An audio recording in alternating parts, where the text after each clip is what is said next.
toutes et à tous.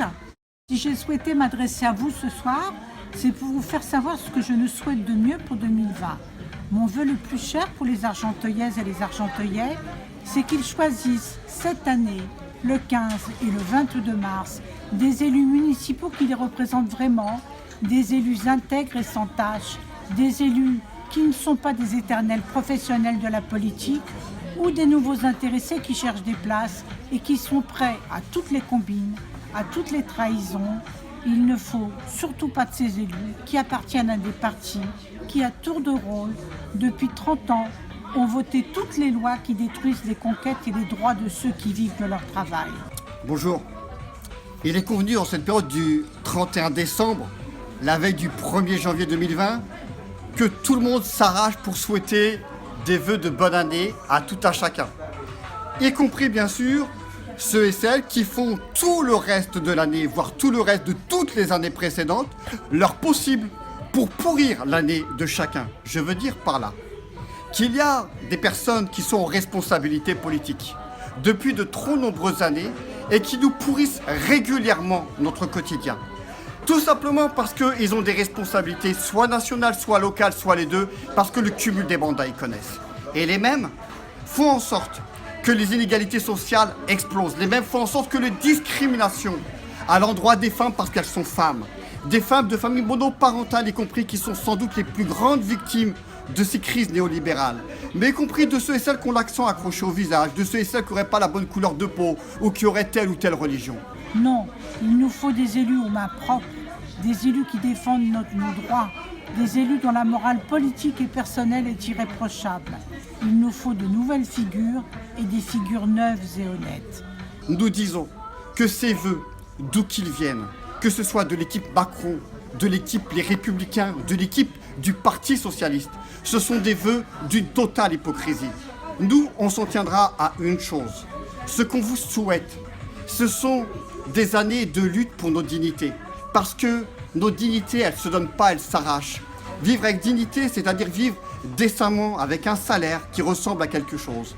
Vivre avec dignité, c'est vivre avec un frigidaire qui, quand on l'ouvre, il est encore plein, y compris à la fin du mois. Vivre avec dignité, c'est à l'endroit des personnes âgées qu'on oublie trop souvent, sauf en période électorale, et faire en sorte, par exemple, que leur pension de retraite puisse avoir quelque chose qui ressemble à une véritable pension de retraite parce qu'ils ont suffisamment travaillé tout au long de leur vie et qu'ils puissent y compris vieillir dans une insertion sociale. Autrement dit, c'est pas parce qu'on fait partie du troisième âge qu'on est un rebut de la société et qu'on ne sert plus à rien. Vivre dans la dignité, enfin, quand on est étudiant, quand on est écolier, collégien et lycéen, c'est pouvoir réussir scolairement. Alors toutes ces dignités-là, contre eux, y compris toutes les formes de racisme et de sexisme et de patriarcat, elles s'arrachent par des combats, des mobilisations. Là, il y en a une belle pour défendre nos retraites à tous et à toutes. Nous, on s'occupera avec vous de nos affaires à tous et à toutes. Donc la première des choses en cette année 2020, ce sont d'abord les luttes et les luttes. Et il se trouve que cette année 2020 coïncide avec des élections municipales. Et là, à Argenteuil, on aura la possibilité de faire en sorte de soutenir une liste comme la nôtre, qui est la liste Argenteuil tous ensemble, avec Françoise Pacha-Stigler et moi-même comme tête de liste, mais surtout avec des centaines de personnes aujourd'hui mobilisées avec et dans notre liste pour faire entendre une autre voix, celle par exemple du partage des richesses. Alors le partage des richesses, contrairement à ce qu'on croit, ça concerne évidemment les communes. La meilleure façon de partager les richesses dans une commune comme Argenteuil comme la nôtre, c'est de faire en sorte que les services publics fonctionnent, défendre les services publics. Et défendre les services publics, ça veut dire plus de crèches, des écoles qui fonctionnent mieux, des collèges et des lycées où les élèves qui sont dans ces établissements puissent avoir un encadrement scolaire qui prévoit la réussite et non pas l'échec.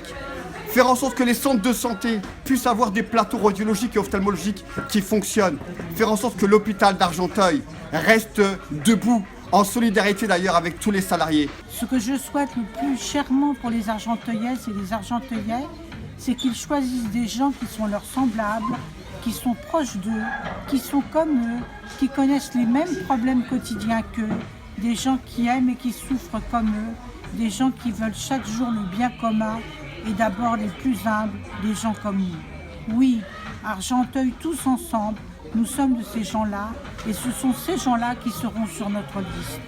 Nous nous mêlerons de tout, y compris des places de parking que nous estimons trop chères parce que Vinci est à la commande et que ces marchés-là n'auraient jamais dû être donnés à des entreprises aussi voraces. Nous le disons, la question du logement est un véritable scandale. 7000 demandeurs de logement, alors qu'il n'y a eu quasiment aucun logement social construit sous Motron. C'est juste scandaleux. Alors voilà, en ce qui nous concerne, nous sommes à gauche, oui, on l'assume, dans une vraie gauche, à la gauche du Parti Socialiste, oui, soutenu par la France Insoumise, le Parti Communiste, le NPA et Génération. Alors on vous dit à bientôt sur les lieux de mobilisation, sur les lieux de diffusion. Je transmets aussi à toutes et à tous nos meilleurs vœux pour la santé, pour la famille et les enfants, pour les études et le travail, pour le droit à une retraite heureuse, pour l'amour et l'amitié et la fraternité. En solidarité avec tous les salariés d'Argenteuil et d'ailleurs qui se mobilisent pour défendre nos services publics et l'ensemble de nos acquis sociaux. À bientôt.